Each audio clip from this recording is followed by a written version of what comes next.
Why do I go by, or why do they call me Coach Joe Mendoza? All right, so here we go. It actually started way back, way back in college. All right, so I graduated from San Diego State in the mid 90s, 1995 to be exact. But during college, my brother was playing a lot of baseball. He was actually pretty darn good.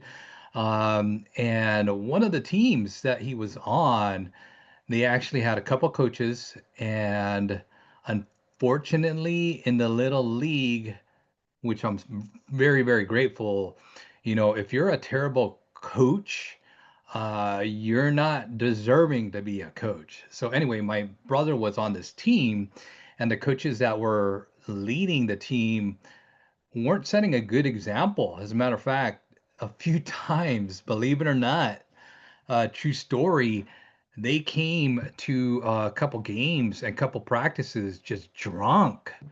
True story. So anyway, they were looking for a coach, and nobody wanted to step up. They were ejected from being coaches, and none of the parents. Oh, I'm too busy, all that. Everybody's busy, right? That seems to be the common thing, even in the early 90s, even today. But anyway, I just raised my hand and took over this team.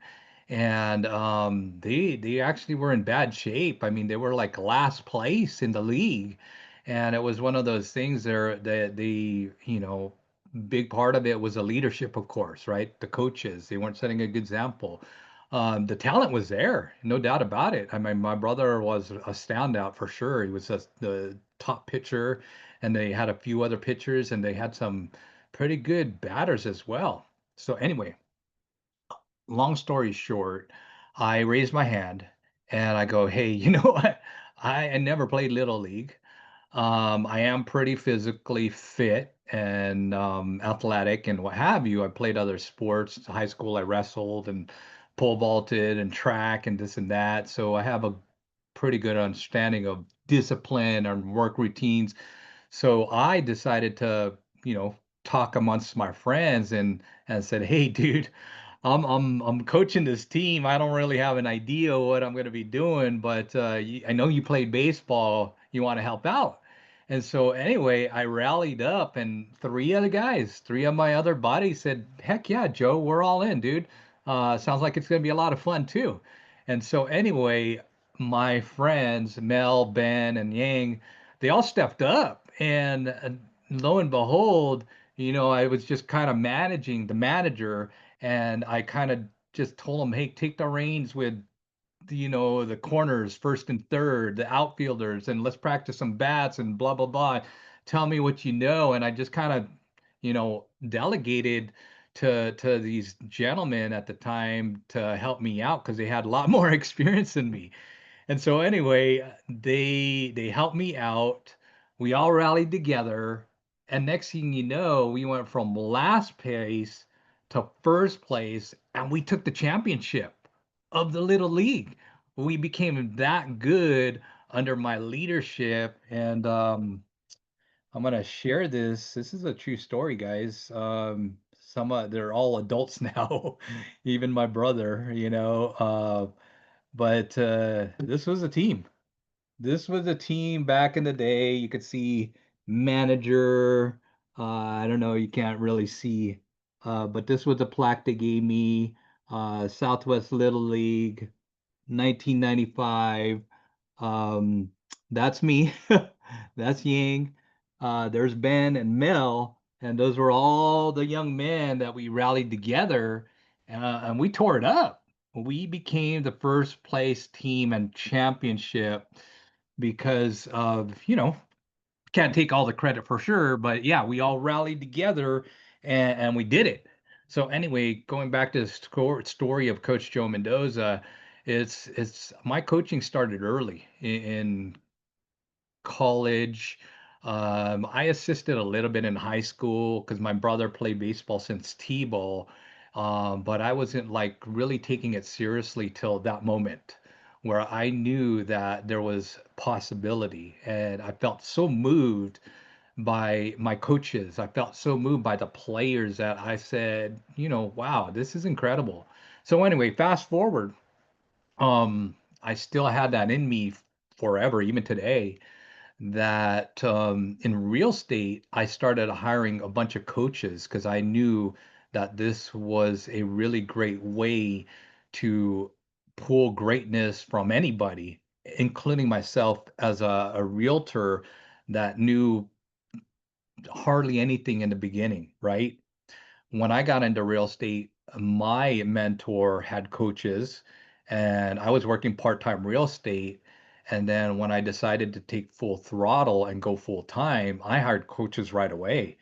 And I went from like 12 transactions to 20 to 30 to 50 transactions back in 2004, 50 sales. And I was making about a half $500,000 doing about 50 sales here in San Diego County, 2004. And I was kind of like at that moment where I I was figuring things out, but I really wanted to take it to the next level. And so I ran into Tom Ferry. Tom Ferry was here in Chula Vista, San Diego County, and at the San Diego Country Club, specifically that private golf course in Chula Vista. And I saw Tom and I was like, "Hey, Tom, you know what? I want you to be my coach. I want to go from 50 transactions to 100. I want to make from half a million, I want to make $1 million." And I was dead serious. It was like no ifs, ands, or buts. I was like, just felt that like, hey, you know what? This is something I want to challenge myself. I want to take it to the next level. And I did in 2005 with Tom as one of my coaches. Um, I went from a half a million to $1.1 million net because I was also flipping property at the time. I started building a team and I sold 113 homes that same year. And at that moment, Tom saw it in me and he goes, "Hey, Joe, you're pretty darn good. Do you want to be one of my coaches?" And Tom was kind of just starting out in 2004, 2005. And I was honored. I was deeply touched. And I said, heck yeah. I'd love to, and because I knew back in God, when was this? 1995, um, that I loved being a coach, and he just kind of brought it back to me to like, hey, you know what? Coach professionally as a real estate business coach, and the rest was history. And so I've been coaching for professionally for the last 14 plus years, uh, team leaders, business owners, broker owners, franchise owners, and just having that innateness in me to pull out the greatness in people that I know have the potential. And so that's how Coach Joe Mendoza came into a reality, and it stuck. People still call me coach whenever they see me, and I love it. It makes me feel good. It's something that I know it's one of my superpowers, and I know like just by looking at somebody, hearing them out, asking some questions, where there's deficiencies, where there's holes in their game or their business or their marketing or their finances or their life.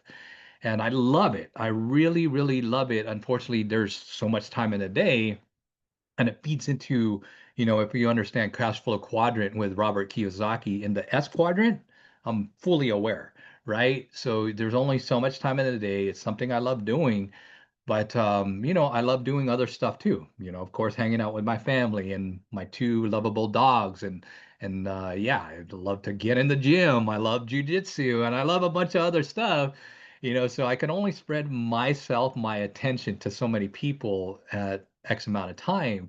But it was yeah, back in '95 when the Cardinals senior league, we won the championship.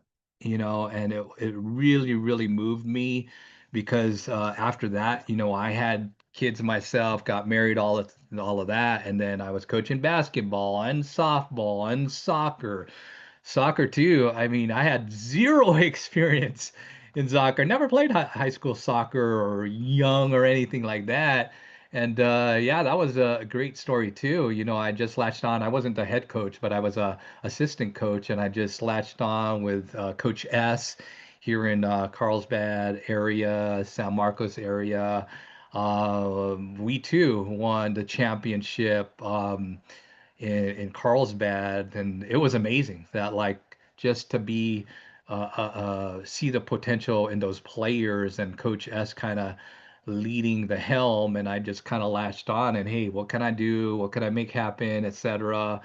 But yeah, you if you are coachless need to get a coach and a reputable, great coach. And it doesn't have to necessarily be one that has been in the game entirely, like the USC former coach. I'm drawing a blank on his name, but he too was an NFLer coach, but he turned around that team and made it a NFL championship team. And I apologize. I'm trying to blank on that name, but I'm sure if you look it up, you'll probably know who I'm talking about. But hence the history story of Coach Joe Mendoza, how it came about. Take care. God bless. Love you guys. Keep subscribing. I'm just gonna just keep dropping it and dropping it and dropping it and sharing my words of wisdom here and there. Take it as you may. Run with it. If you hear an important, awesome nugget to run with, I've written multiple books. You can find them on Amazon. Flex with a Plex is one of my favorites. I'm working on a few other books right now, but I'm just going to keep dropping it and dropping it and dropping it and run with it as you may. And some of this wisdom, I paid tens of thousands of hundreds of thousands of dollars, and I'm giving it free here on YouTube and a few other places. Just because I love the world, I love the planet, I love giving back, and hopefully you run with it. Again, take care. God bless. See you later, alligator. Peace out, and catch you on my next video or event or short.